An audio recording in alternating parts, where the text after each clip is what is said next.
already tell you are so inspired and excited to be here. Your energy was intoxicating. I was sharing with the team in the back there that I was like vibrating because there was just so much energy here. And that's really, really awesome. So for this first segment, we have three big ideas. Three big ideas. In the first segment, happiness is your advantage. So how do we stay happy? And there's really a science around it. And I'm not talking toxic positivity. You know, like people are like, oh, it's always better. You know, the grass is always greener. Look on the bright side. You know, those sorts of things. I mean genuine, authentic happiness where your cup is full. And so you have capacity to be able to build on relationships with other people and your clientele. Leadership is relationship. And the third big idea is that it's not about you and it's only about you. And so we'll dig into that a little bit later on. So this first segment is all about you. You as an individual. So I can't actually give you the strategy, I can't give you the answers. We can give you the tools, but this is for you. Right? And really what makes you happy, because that's the lens that you wake up to, that's the mindset that you train yourself to be in. And it's also some of the awareness that helps you to mold and to make decisions in creating that strategy. Okay. And so when you're working with the clientele that you have and the brand that you're creating for yourselves, I invite you to not be normal. Elevate yourselves, elevate your thinking, and don't just put yourself into that box of what you think might be normal. Allow yourselves, you're all creatives, I know for sure, because you're in this industry, and so really think about what that means for you. Okay. The second is the positivity and the mindset itself. So as human beings, without getting into the science of it, our brains haven't really changed for the thousands of years in the prehistoric times, but we're actually conditioned to think for threat, right? We scan for threat, we scan for the negatives, we're looking for negatives. So we're actually, as human beings, all of us collectively on the planet, are programmed to think in the negative as a protective mechanism. So therefore, what the research is showing is that it actually takes practice for us to stay positive. So the research is usually around 21 to 27 days, and that really is an individual framework as well, because if you are, like, let's say, I'll use myself as an example. I mean, I don't jump out of bed and launch to be excited about going to the gym. It's not really like, it's probably going to be the thing that I'm going to kick to the last if my schedule is really busy.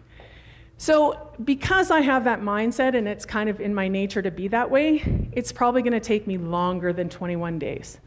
So be kind to yourself if you choose to implement any of these practices in your strategy for creating a positive mindset. And the third is really about the statistics themselves.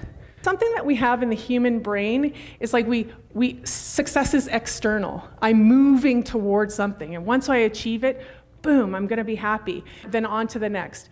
And that's actually the mindset that he's talking about, is the goalposts that move. So a simple example of that is, I get $100, and am I going to be satisfied with that $100? For about 5 minutes. And then we're like, oh, well, if I can get $100, I'm going to get $200. And then I'm going to get $300, maybe I'll get $400. You know, I buy a car, I want a new car. Oh, I got this car, I might get a nicer car. You know, and that's also, it's called the hedonic treadmill, is actually what it's called. And it's kind of in our nature to do that. So if we think about the goalposts that you have when you're creating your goals, for sure they're achievements, but what is the why, as Chantel was speaking about earlier?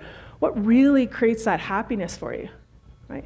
What fills you up? We're going to talk about that a little bit today. So while you're writing those goals externally, also think about what motivates you and your own core practice for yourself as an individual, okay? Because otherwise we're always looking outward for our positivity, we're always looking outward for our happiness, when really the plan and the strategy this morning is for you. And the top 5, and you will find these 5 in several research pieces. A lot of big thinkers and authors out there, especially in the inspirational, motivational, leadership, habits spaces. They'll talk about these 5 habits to keep you in a positive mindset. Practicing gratitude, so finding 3 things every day, every morning, every moment, to just really, have you ever, who woke up this morning in a bad mood? Yeah. Okay, and that's natural. You're human beings. You're not going to be positive all the time. What this does is gives you tools to put in your tool belt to be aware of, okay, you know what, I'm really present to the fact that I'm in a foul mood, right? And if I'm responsible for the energy that I bring to the space that I'm going to enter into, then I know that I don't want to bring that to the space. So, one of the practices that I have is I take a deep breath and I start to look around the room for 3 things that I'm grateful for. So sometimes I'll take a sip of coffee and I'll be like, oh, I'm so grateful for this coffee. It's delicious. I'll look at my dogs. I'll be like, aren't you cute? And then I'll find something else, and automatically my brain will just start to shift and I'll start to feel differently. Right? So that's this, gratitude. So exercise can be walking your dogs. It doesn't have to be going to a CrossFit class. It doesn't have to be boxing. It can be any sort of exercise. Meditation can be yoga. It can be prayer. It can be breathing. You can do it in your house, or you can do it out at a class. Journaling. Anyone here journal? Yeah, okay, journal got a bad rap. Right? Like, journaling has a bad rap. About 20, 30, just like, dear diary, Johnny broke my heart today. Right? And had a little key. Yeah, absolutely. So, journaling is really just writing down what happened for you in that day, and you can frame it in the space of gratitude. And what that allows for you to take is 5 minutes out of your day to relive it. And it really puts you in that space of reliving those moments and writing down points that really highlight it for you and that can keep you inspired if you want to go back to revisit it as you're developing your strategies. Okay, so just some more statistics there. It actually makes you smarter and more productive. So being in a space of happiness, it actually makes you smarter and more productive. And in sales, it also increases your ability to sell. The authenticity of how you communicate with others is apparent, and it's heartfelt. And so therefore, you have higher productivity, you have higher intelligence, and you have better closing sales. And you're more accurate and speed in what you do.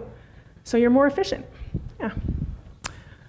All right, so if you have to train your brain to be positive, just like you work out your body, then I invite you, when you're writing down your notes today, and your strategy is today we have a closet of ideas.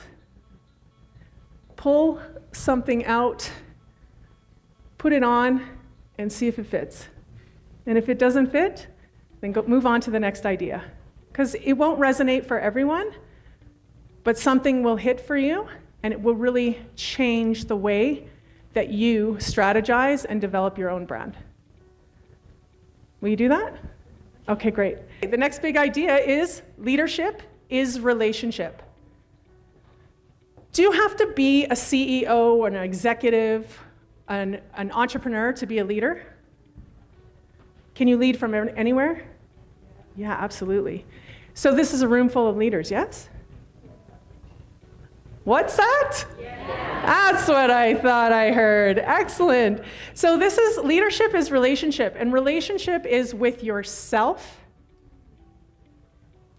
and with others. So the important part of this big idea is a little bit of a question, not even a little bit of a question, it's a big question, is how's your relationship with yourself? And sometimes that can be confronting, and sometimes we don't really want to go there, and that's okay.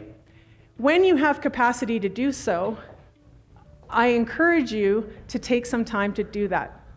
It's connected with the happiness advantage.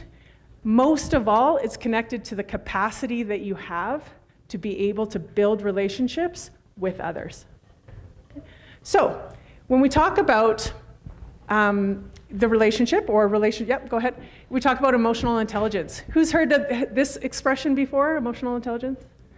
Yeah, it's a big hot topic these days, emotional intelligence. Today you're going to build a strategy and some goals for yourself professionally, and I invite you to also build strategy and goals. It's actually your homework, is build strategy and goals for yourself personally. They are interconnected. They fuel each other. And so on this image here, you'll see self-awareness and empathy.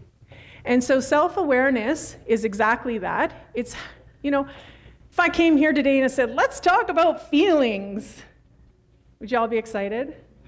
No, most people are like, oh my God. Yeah, absolutely. I'm good. I'm just good. I'm fine. I'm good. Everything's good, right? Yeah, absolutely. So you take some time to really think about and identify, how do I feel about this?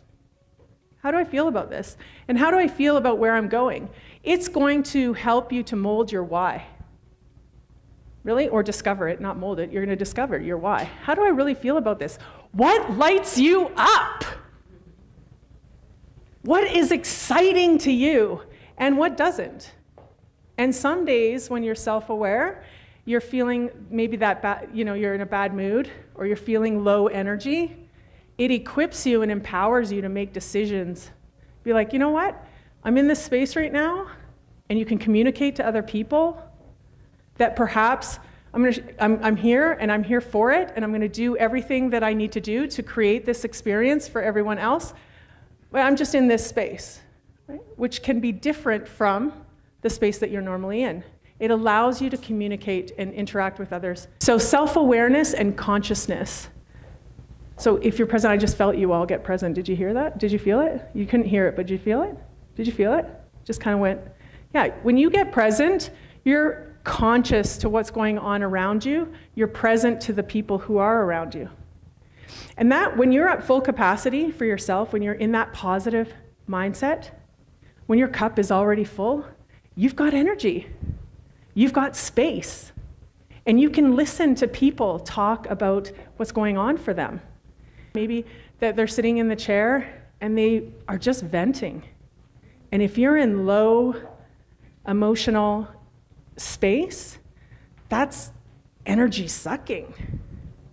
Yes, absolutely. And so when you have tools that help to fill you up, it really allows you that oxygen mask that WestJet or Air Canada or Emirates talks about. Fill yourself up, protect yourself, and so that you're full, and so you can really empathize with people who are sharing with you. Even if they're sharing with you, they're part of their stories and their lived experience. You can actually be there for them. So regulating that is the self-regulation part of that, being able to understand where your capacity is, to be present to where you're at, where you can take on more and be motivated and inspired, and where you can actually say, you know what, right now is not really the time. So what are some ways to practice leadership and self-awareness? Well, some ways to practice self-awareness, and this is my favorite one, and it's actually the least favorite one for most people, and that is ask for feedback. So some people, we all have the mindset, I'm doing great, I'm awesome, I'm fine, I'm killing it, everything is going well for me. But when in fact, if you ask some of your colleagues, your friends, your support squad, hopefully you all have a support squad, your cheerleaders, the ones that are like, yes, I'm here for you, you got it, you're killing it. And you ask them, you're like, so what do you think, am I? And they're like, did you want me to answer that, really? You're like, yep. Yeah. You're like, no, you're not. You're actually coming across in this really, different way than you might perceive yourself to be.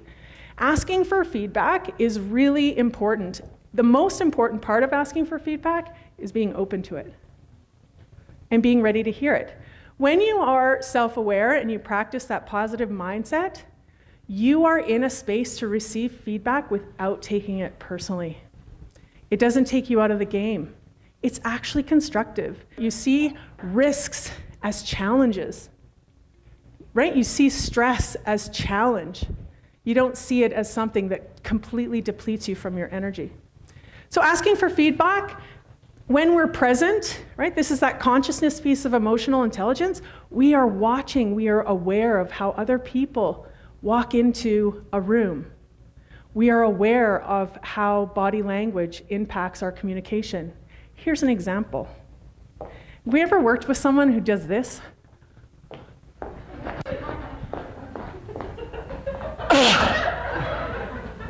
Morning.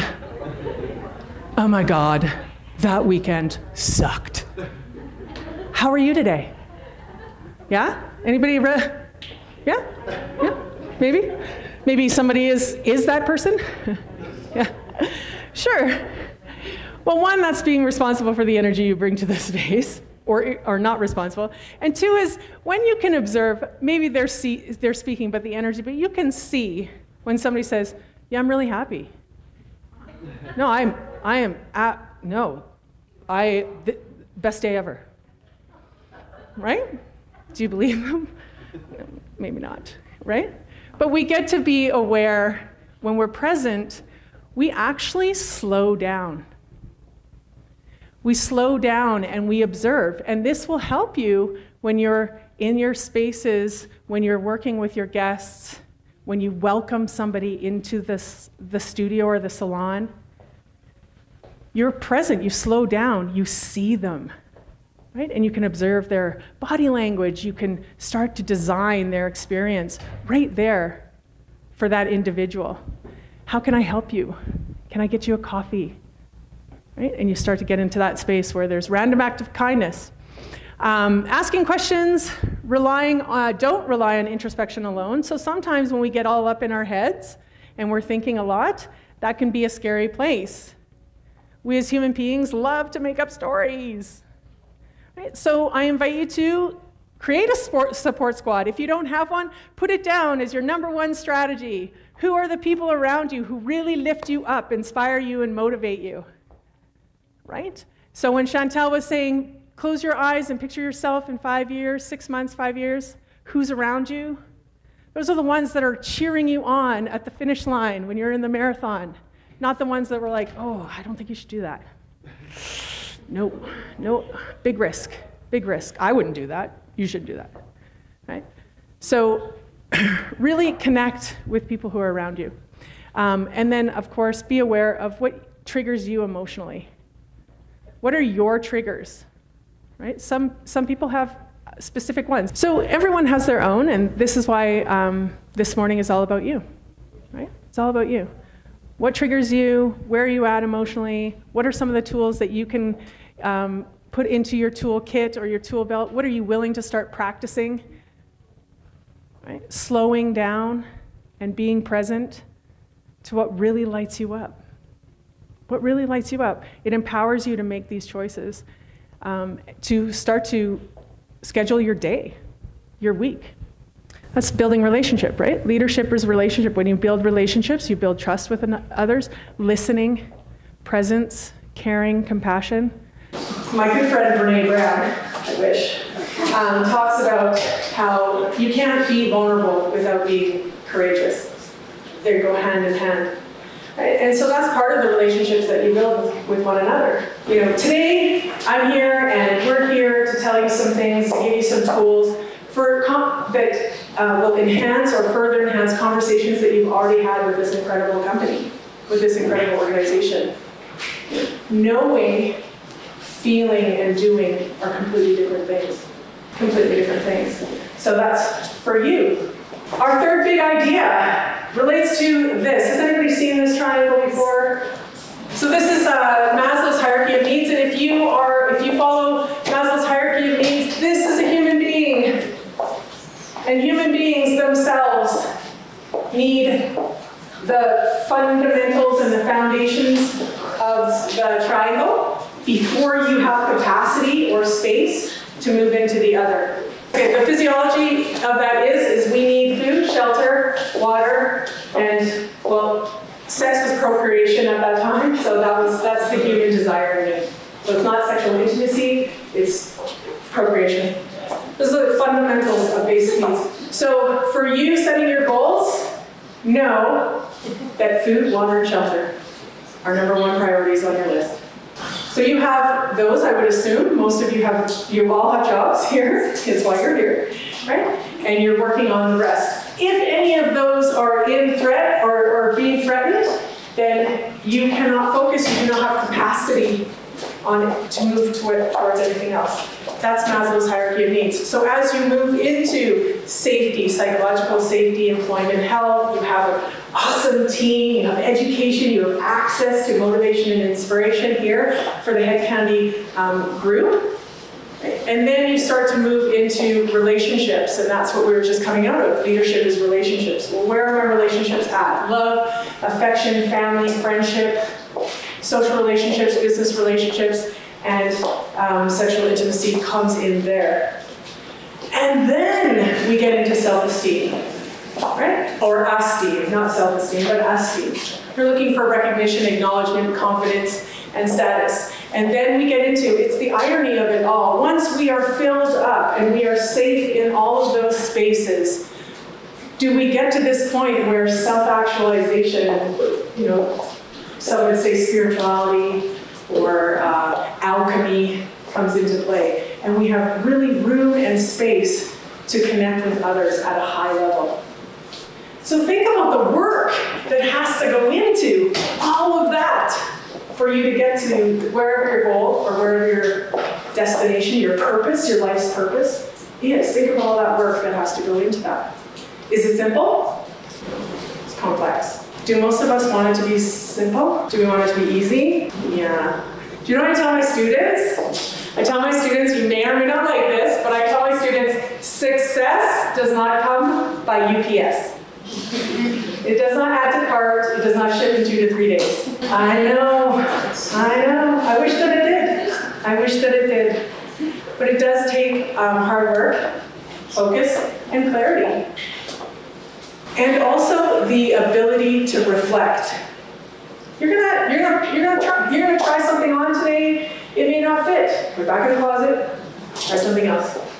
All right, so that's where we're gonna move into is exploring personal values, and that's big idea number 3. The values are what we live by. It's your default.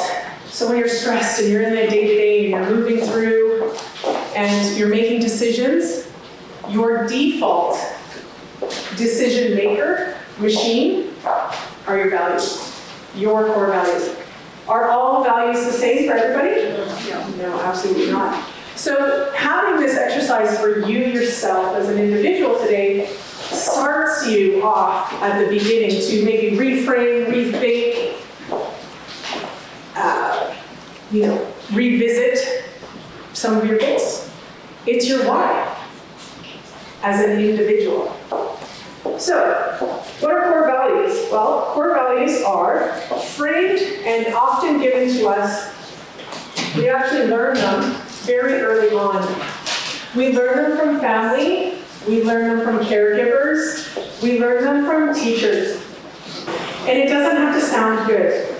I know that we're talking about marketing here, and I know you're talking about branding, but right now, we're talking about your why. And your why could be money. Like, I am driven by money, 100%. I'm not going to judge you for it. I'm just simply saying, acknowledge it, and know that that's what drives you. And then work with that. And here's why it's important. I'll give you an example. Let's say there's 2 people, and they're up for promotion at work. One values family, one values money. So the promotion is it comes with a substantial pay increase. And it's going to require more time in their job. Who's going to take the promotion? Their money. Who's going to say no to the promotion? Family. Why? Because they value them. That's right, because they won't take it. And the person who values money is going to look at the person and be like, what? How can you say no? This is the opportunity of a lifetime. It's literally like you cannot see that other person's opinion. You can't see their perspective. And that's how deeply rooted values are in us. So this is important for you to, I invite you into the space where you can reflect a bit. Again, there's no wrong or right answer. And the same for the person who values family. It's like, no, hard line. I value spending time with my family. This will help you to frame what really motivates and inspires you. So, values. Now, we're talking about your default, and what inspires and motivates you.